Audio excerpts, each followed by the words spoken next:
bendecidos con toda bendición.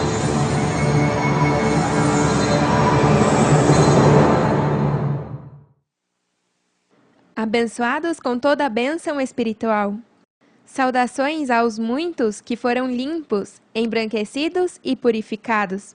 Os únicos entendidos que compreenderam os dias que vivemos hoje. Graças por ser dóceis à voz de Deus, porque sua recompensa é grande e eterna. Aleluia! No tema de hoje, os profetas de Deus, vou mostrar como é que nós somos os únicos que vamos no nome de Deus, profetizando e, ao mesmo tempo, cumprindo todo o profetizado na Bíblia, já que somos o cumprimento do profetizado. Nenhum dos que viveram antes de nós no tempo de Cristo Maria podiam identificar se estavam nos últimos dias, já que a eles não cabia conhecer isso. Por isso Cristo Maria disse em Atos 1, do 4 ao 8, uma vez, enquanto comia com eles, ordenou-lhes, não se ausentem de Jerusalém, mas esperem a promessa do Pai, da qual lhes falei. João batizou com água, mas dentro de poucos dias vocês serão batizados com o Espírito Santo. Então, os que estavam reunidos com ele lhe perguntaram, Senhor, é agora que vais reestabelecer o reino de Israel? Não compete a vocês conhecer a hora nem o momento, determinado pela própria autoridade do Pai, lhes respondeu Jesus. Mas quando vier o Espírito Santo sobre vocês, receberão poder e serão minhas testemunhas, tanto em Jerusalém como em toda a Judeia e Samaria, e até os confins da terra. Se coubesse a eles, então teriam sido testemunhas de Cristo até os confins da terra, e naquele tempo não se alcançou? É neste tempo onde o Pai determinou um dia, para que recebessem o Espírito Santo através de Cristo Lisbete, e assim poder ser testemunhas da verdade que eu falo. E isso é porque é uma realidade em suas vidas, já que ninguém pode testificar sobre algo que não conhece ou não experimentou. Por isso eu lhes digo, com tanta segurança, provem-me nisso, peçam em meu nome ao seu pai Melquisedeque, para que o que peçam lhes dê, e assim somos glorificados, seu pai e eu. Se eu duvidasse disso, eu não me atreveria a dizer semelhante coisa. Mas como lhes disse várias vezes, eu não falo por minha própria conta. Minhas palavras são as que Deus Pai Melquisedeque me deu para falar. E agora vocês são os autorizados por Deus Pai e Mãe a profetizar e a pregar o testemunho da verdade sobre Deus e assim poder salvar aos homens, como Deus prometeu. Hoje é o dia que Deus escolheu para salvar aos homens, e não há nenhum outro tempo no passado nem no futuro. Veja como diz em Hebreus 4:7. Por isso Deus voltou a fixar um dia, que é hoje, quando muito depois declarou por meio de Davi, o que já se mencionou, se vocês ouvirem hoje sua voz, não endureçam o coração. Hoje é que estão escutando a voz de Deus, e peço que não endureçam o coração. Por isso meu primeiro discurso foi não endureçais vossos corações. Só com isso deve ver que o que eu profetizei sobre esse endurecimento se cumpriu em muitos, no momento que escutaram hoje sua voz. A Bíblia é um livro de profecias, e se não se cumprem essas profecias, então ficam como uma previsão somente. Agora, quando vê que se cumpre uma profecia, é porque Deus mesmo está falando com os homens, já que só por parte dele, alguém pode profetizar. Assim é que podemos dizer que esse livro é a verdade sobre Deus, e esse é o testemunho do qual eu vim pregar. Meu testemunho de que Deus vive para sempre, e que tem esposa e filhos, é o cumprimento das profecias, já que os homens nunca o conheceram como verdadeiramente é. Hoje é esse dia fixado por Deus, e não deves altercar conosco? Se te deram o alto privilégio de estar presente neste tempo do fim, onde se cumprem as promessas, não pode pensar nos que já morreram e não a receberam.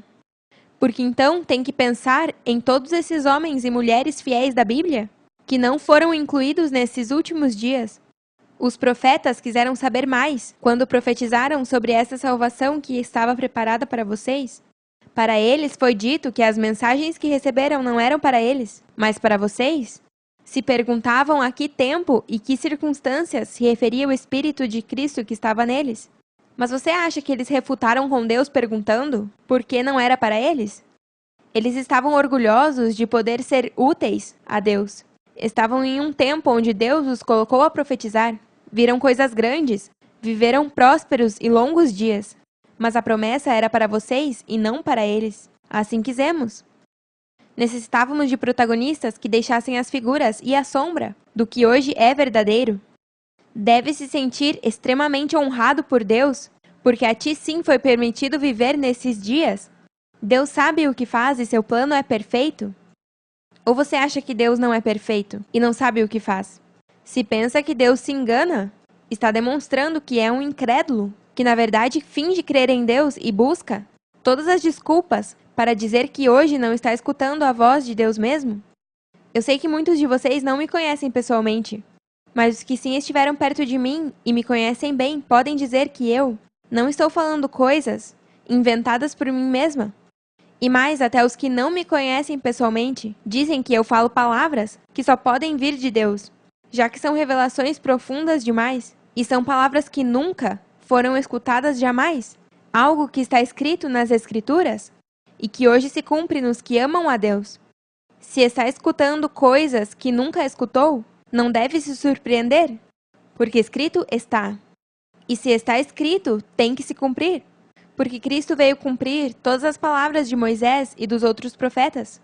Estamos vendo isso hoje em minha manifestação. Se não está vendo, então está contaminando teu ouvido de ovelha com palavras de pessoas que não são amadores da verdade e da luz. Sempre fui temente a Deus, e te digo que eu não me atreveria a falar coisas inventadas, sabendo que não são da parte de Deus. Mas isso é simples. Me põe à prova para que veja que eu falo a verdade e que Deus Pai Melquisedeque é quem me enviou para te salvar e não para te condenar. Se minhas palavras não te trazem consolo, então algo em ti não está te deixando entrar na liberdade gloriosa que eu trago. Se quer viver no passado, então vai sofrer muito, porque o passado ficou para trás e ninguém pode voltar ao que ficou para trás. Não se feche e deixe-me te ajudar, para que possa viver eternamente, de hoje em diante. Não escute a pessoas que não estão presos em mim, porque esses estão secos, não têm vida, e querem que você vá no mesmo caminho que eles, a tumba. Estão cheios de amargura, e é porque não puderam receber essa grande salvação de graça, e preferem os deleites temporários que este corpo de morte oferece. Eu falo aos poucos que ainda não puderam entrar pela porta estreita e estão duvidando. Todos os caminhos conduzem a Melquisedeque Lisbete, mas prefiro que chegue bem e que não sofra tanto. Você não acha que já sofreu o suficiente em tua vida? Eu trago paz e gozo eterno, te peço, que por favor não se negue a receber. Não quero te ver sofrer, te amo demais, e sei que sem mim vai padecer muito. Eu o que quero é que possas desfrutar de todos os benefícios de ser um filho fiel de Melquisedeque Lisbete para que possa me acompanhar a pregar ao mundo o que Deus fez em ti, e assim salvá-los, como você foi salvo. Se lembram quando Cristo disse a Pôncio Pilatos: Eu para isso nasci e para isso vim ao mundo, para dar testemunho da verdade. Todo aquele que é da verdade ouve minha voz. E ele perguntou: O que é a verdade? A verdade é que eu vim dar testemunho de que Deus Pai Melquisedeque vive e tem esposa, que é Cristo, e eles dois, em um, têm muitos filhos espirituais. Só os que são da verdade, ou seja, só os nossos filhos fiéis, ouvem minha voz e me seguem com o coração limpo. Por isso diz em Hebreus 7, do 7 ao 8. É indiscutível que a pessoa que abençoa é superior à que recebe a bênção. No caso dos levitas, os dízimos são recebidos por homens mortais. No outro caso, os recebe Melquisedeque, de quem se dá testemunho de que vive. Se diz que é indiscutível que a pessoa que abençoa é superior à que recebe a bênção, quer dizer que o que está abençoando é Deus, já que nenhum homem da terra foi superior a nenhum outro. Só Deus, entre os homens, é superior aos que recebem a bênção. Eu dou testemunho de que Melquisedeque vive. Tem que ser bem teimoso para não pensar que Melquisedeque é Deus Pai, já que não tem pai nem mãe, sem genealogia, que não tem nem princípio de dias nem fim de vida. A fé de Abraão-Sara é figura do que hoje vemos em Melquisedeque Lisbete, Deus Pai e Mãe. Hoje, através dessa esposa, Cristo Lisbeth, é que se cumpre quando Melquisedeque sai ao encontro. Depois da derrota dos reis, vamos ver esses versículos em Gênesis 12, 2 e 3. Farei de ti uma grande nação e te abençoarei. Tornarei famoso o teu nome e serás uma bênção. Abençoarei aos que te abençoarem e amaldiçoarei aos que te amaldiçoarem. Por meio de ti serão abençoadas todas as famílias da terra. Quando diz te abençoarei, está falando de um futuro e quando já se encontra. Com Melquisedeque é porque a bênção se manifestou. E também, se é Deus mesmo, o que está dizendo a Abraão que o abençoaria. Então, quando Melquisedeque se manifesta, depois da derrota dos reis, e o abençoa, é inegável que Melquisedeque é o Deus Pai, já que Deus é o único que abençoa os homens. Hoje, Melquisedeque e Lisbeth tiraram pão e vinho, que é o que comemos hoje na casa do rei e da rainha, com nossos filhos fiéis. Hoje se cumpre o que profetizou Cristo, em Mateus 26, 29. E digo-vos que desde agora não beberei mais deste fruto da videira, até aquele dia em que o beba novo convosco no reino de meu Pai. Se ela sempre diz a verdade, e disse aos discípulos que não beberei mais deste fruto da videira até aquele dia em que o beba novo convosco no reino de meu Pai, é que não era para eles, senão que essas palavras são proféticas para este tempo. A preposição até e o pronome demonstrativo aquele nos indica que não está falando de algo que aconteceu, senão de algo que aconteceria em um tempo futuro. E quando alguém profetiza, fala palavras que Deus o deu sobre o que acontecerá no futuro. Também a frase convosco no reino de meu Pai quer dizer que naquele momento o reino do Pai não estava presente, já que o Pai é Melquisedeque e eles não chegaram a conhecê-lo em sua totalidade. Isso é porque no futuro, que é hoje, é quando se conheceria a Melquisedeque como o único Pai, e em sua totalidade, quando Cristo estivesse manifestada, bebendo do fruto da videira com seus filhos e seu esposo. Algo que vemos hoje em nossas vidas. Por isso ela diz em Lucas 4, do 18 ao 22, O Espírito do Senhor está sobre mim, porquanto me ungiu para anunciar boas novas aos pobres, me enviou a proclamar liberdade aos cativos e dar vista aos cegos, e colocar em liberdade os oprimidos, a anunciar o ano de favor do Senhor. Logo enrolou o livro, devolveu-o ao ajudante e sentou-se. Todos os que estavam na sinagoga a olhavam atentamente. E ela começou a dizer-lhes, Hoje se cumpre esta escritura na presença de vocês.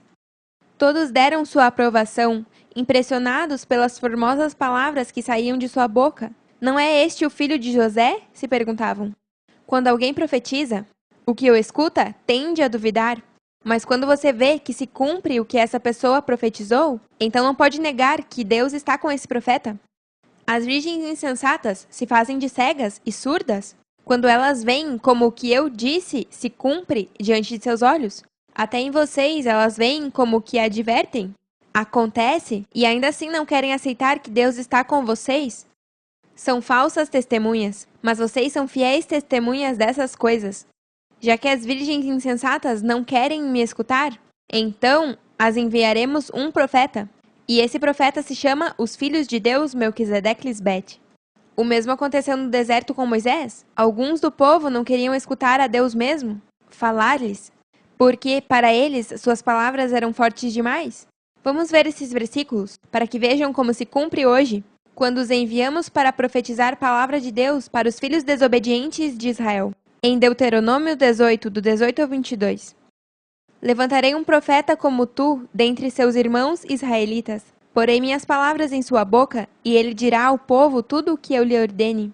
Eu mesmo tratarei com qualquer que não preste atenção às mensagens que o profeta proclame em meu nome. Mas todo profeta, que falsamente afirme falar em meu nome, ou fale em nome de outro Deus, terá que morrer. Talvez se perguntem, como saberemos se uma profecia vem ou não do Senhor? Se o profeta fala no nome do Senhor, mas sua profecia não se cumpre nem ocorre o que predisse, vocês saberão que essa mensagem não provém do Senhor.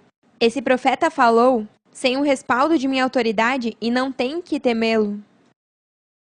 Assim é que funciona Deus, a prova está no pudim. Façam a prova para ver se tudo o que eu profetizo se cumpre, e assim saberão que Deus está comigo. Assim mesmo, poderão provar a vocês quando profetizarem às virgens insensatas e ao resto do mundo.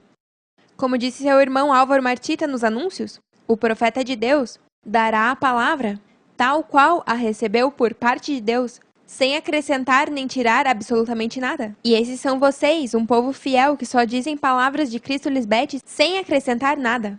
São enviados a profetizar para as virgens insensatas, já que elas não querem ouvir minha voz. Está bem, enviamos vocês, e eles verão que tudo o que vocês profetizam sobre eles vai se cumprir, e não poderão refutar de que Deus os enviou. As palavras que vocês escutam de mim é o que dirão a eles.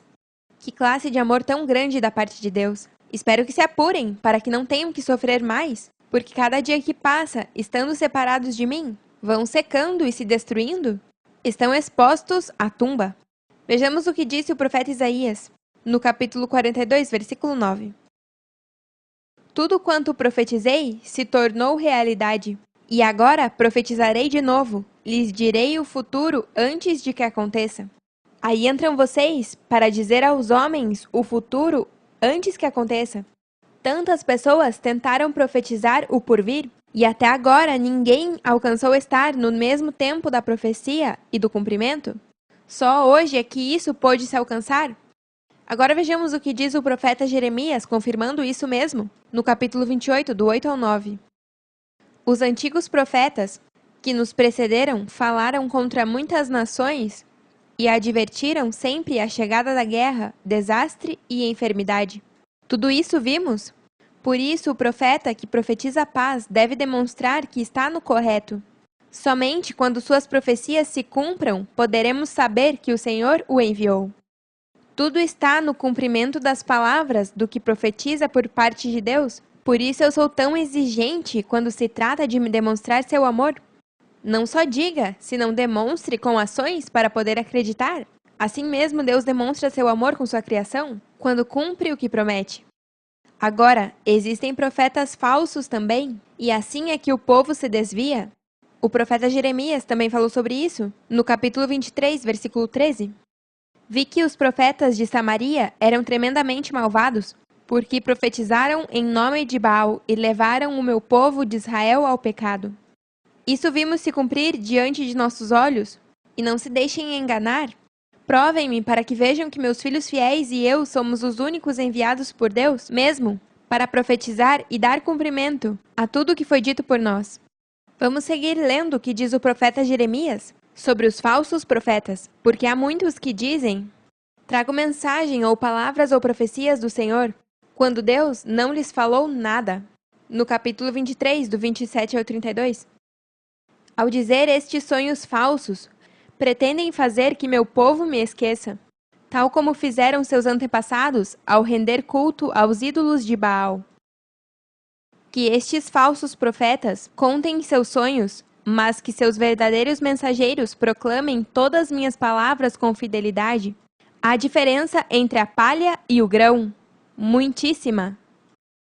Não queima minha palavra como fogo, diz o Senhor. Não é como um martelo poderoso que faz em pedaços uma rocha? Portanto, diz o Senhor, estou contra estes profetas que roubam mensagens uns dos outros e alegam que provém de mim. Estou contra estes profetas que com muita lábia dizem: esta profecia é do Senhor. Eu estou contra estes falsos profetas. Seus sonhos imaginários são mentiras descaradas que levam o meu povo a pecar.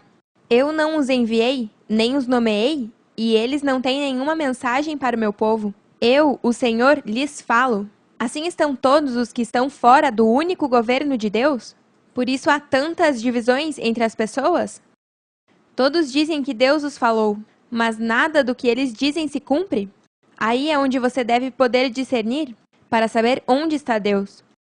Meus santos anjos são os profetas de Deus e vão proclamar todas as minhas palavras com fidelidade, porque há uma grande diferença entre a palha e o grão, ou seja, os que são guiados por Deus e os que não são. Quando Deus está com um povo e fala, os homens têm que profetizar com fidelidade? Veja como diz o profeta Amós, no capítulo 3, do 7 ao 8. Porque não fará nada Melquisedeque-Lisbete, o Senhor, sem que revele seu segredo a seus servos, os profetas. Se o leão ruge, quem não temerá? Se fala Melquisedeque-Lisbete, o Senhor, quem não profetizará? Claro, se Deus está a favor dos profetas, e até dos que têm sonhos e visões, é contra os falsos profetas que está nossa ira?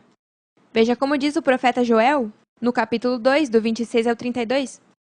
Vocês comerão em abundância até saciar-se e louvarão o nome do Senhor, seu Deus, que fará maravilhas por vocês. Nunca mais o meu povo será envergonhado? Então saberão que eu estou no meio de Israel, que eu sou o Senhor, seu Deus, e não há outro fora de mim. Nunca mais o meu povo será envergonhado? E depois disto, derramarei meu espírito sobre toda a carne. E profetizarão vossos filhos e vossas filhas. Vossos anciãos terão sonhos, e vossos jovens terão visões. E também sobre os servos e sobre as servas, derramarei meu espírito naqueles dias. Aqui entram os jafeitas. E farei prodígios no céu e na terra, sangue e fogo e colunas de fumaça. O sol se converterá em trevas e a lua em sangue, antes que venha o dia grande e temível de Melquisedeque-Lisbete. E todo aquele que invocar o nome de Melquisedeque-Lisbete será salvo? Porque no monte de Sião e em Jerusalém haverá salvação, como disse Melquisedeque-Lisbete, e entre o remanescente, o qual ele tiver chamado. Só onde está Deus falando é permitido profetizar suas palavras verdadeiras. Também os sonhos e as visões serão as que Melquisedeque-Lisbete permitirão, para ajudar aos homens, já que o dia de Deus é grande e temível. Como viu Jacó em Betel, a casa de Deus? Se lembra que ele viu a escada de anjos que subia, porque eram exaltados, e anjos caídos que desciam às trevas, e isso o espantou? Mas se você se encontra bem onde está Melquisedeque-Lisbete, como profetas que são respaldados por Deus, não tem que ter medo? Só profetize o porvir, e assim ajudará os homens a sair das trevas para a luz. O melhor seria que cheguem nesses 3 anos de graça, porque chegará um dia que já não haverá lugar para os que não se arrependem de seu erro. Vamos ver umas visões que demos ao profeta Amós, para que vejam como essas 3 visões são figura destes 3 anos de graça, no capítulo 7, do 1 ao 8. O Senhor Onipotente me mostrou esta visão. Começava a crescer a erva depois da colheita que correspondia ao rei, e vi o Senhor preparando enxames de gafanhotos. Quando os gafanhotos acabaram com a erva da terra, exclamei: Senhor meu Deus, rogo-te que perdoes a Jacó, como vai sobreviver se é tão pequeno? Então o Senhor se compadeceu e disse: Isso não vai acontecer. O Senhor Onipotente me mostrou então outra visão. Vi o Senhor chamar a juízo com um fogo que devorava o grande abismo e consumia os campos. E exclamei: Detenha-te, Senhor meu Deus, rogo-te, como sobreviverá Jacó, se é tão pequeno? Então o Senhor se compadeceu e disse: Isso tampouco vai acontecer. O Senhor me mostrou outra visão. Estava ele de pé junto a um muro construído a prumo, e tinha uma corda de prumo na mão. E o Senhor me perguntou: O que vês, Amós? Uma corda de prumo, respondi. Então o Senhor disse: Veja, vou tirar o prumo do meio do meu povo de Israel. Não voltarei a perdoá-lo. Aqui vemos 3 visões, e nas 2 primeiras, que representam os 2 primeiros anos de nossa missão, se vê que Deus segura a sua ira. Mas já na terceira, quando tira o prumo no meio do povo, essa seria a última oportunidade para os que não querem sair das trevas. Agora, dentro dessas pessoas existem algumas que na verdade querem estar no correto com Deus, mas foram enfeitiçados e enganados grandemente. Deles temos misericórdia, ainda que passem os 3 anos. Sigamos lendo do versículo 14 em diante, para ver outra figura do que vimos hoje quando eu profetizo. As virgens insensatas e também, como eu digo a vocês, para irem profetizar contra Israel por sua desobediência. Amós respondeu a Amazias: Eu não sou profeta, nem filho de profeta, mas cuido de ovelhas e cultivo figos. Mas o Senhor me tirou de trás do rebanho e me disse: Vê e profetiza ao meu povo Israel. Por isso ouve a palavra do Senhor. Tu dizes: Não profetizes contra Israel, deixe de pregar contra os descendentes de Isaque. Por isso assim diz o Senhor, tua esposa se prostituirá na cidade, e teus filhos e tuas filhas cairão à espada. Tua terra será medida e repartida, e tu mesmo morrerás em um país pagão, e Israel será levado cativo para longe de sua terra. Isso já aconteceu quando as virgens insensatas se apartaram de seu esposo Cristo Lisbete, que veio para reconciliá-las com Deus. Não querem que profetizem a elas, já que eles pensam ser os únicos escolhidos de Deus e que não têm que fazer mais nada para receber a transformação, só esperar a Jesus Cristo. Se escuta cômico, verdade, que as virgens insensatas estejam esperando a Jesus Cristo? Quando para eles Jesus Cristo veio e se foi, e agora vai regressar por uma terceira vez? O que é estar nas trevas? Por isso nós enviamos vocês, como profetas de Deus, para pregar palavras que Melquisedeque Lisbete lhes envia a dizer às virgens insensatas e ao resto do mundo. Assim eles saberão que Deus só está com vocês e serão conhecidos como os profetas verdadeiros. Vocês darão testemunho da verdade, e nós respaldaremos todas as suas palavras, que vêm de nós. Jamais serão envergonhados. Amém, aleluia! Os amamos para sempre e nos vemos logo.